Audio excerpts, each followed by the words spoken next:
Have you ever looked at someone and thought, they have everything together? The perfect job, the perfect relationship, the perfect life. And then you looked at yourself and felt this quiet, crushing shame. Like you were falling behind. Like everyone else got a manual for life that you never received. If you have ever felt that way, I need you to listen very carefully to what I am about to tell you. Because the person you think has everything together is lying. Not to you. To themselves. Today we are going to talk about the psychology of people who never feel good enough. Not the people who openly struggle. Not the ones who cry in public or admit they are having a hard time. We are talking about the high achievers. The overachievers. The people who look the most successful from the outside but feel the most empty on the inside. We are talking about the ones who get the promotion and feel nothing. Who finish the degree and immediately think, now what? Who build the life they always wanted and still lie awake at night wondering if they are enough.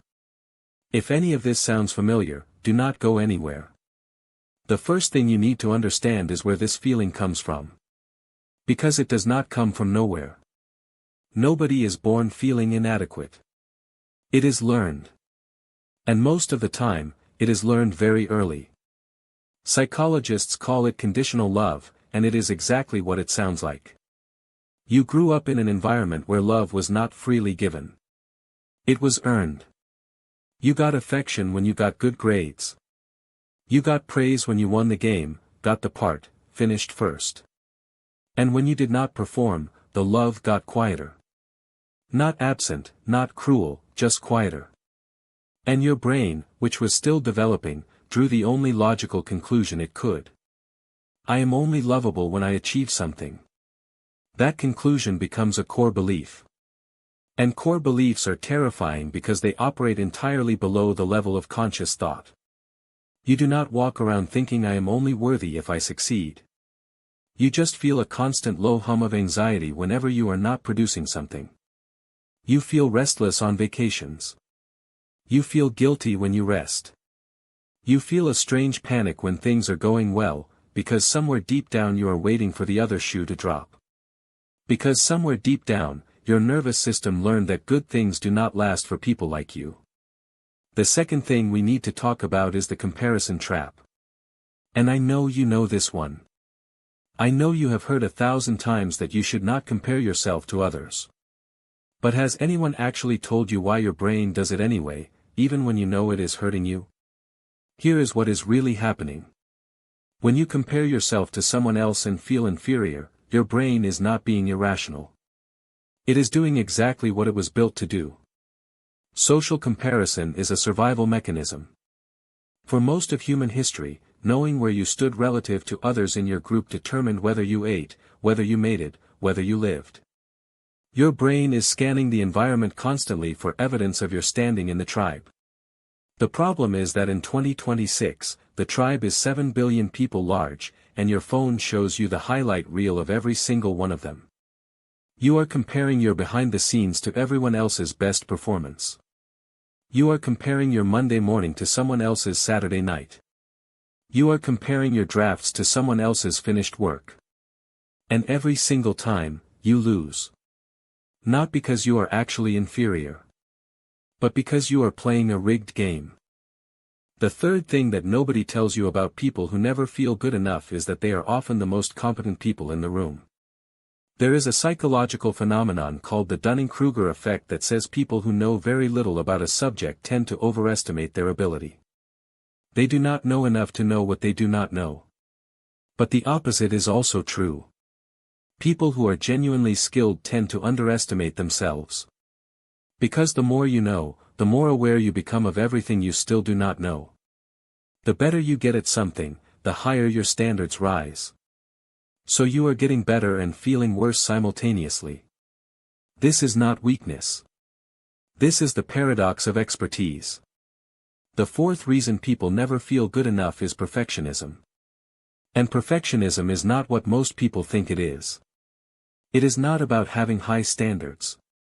It is not about caring about quality. Perfectionism, at its core, is a defense mechanism.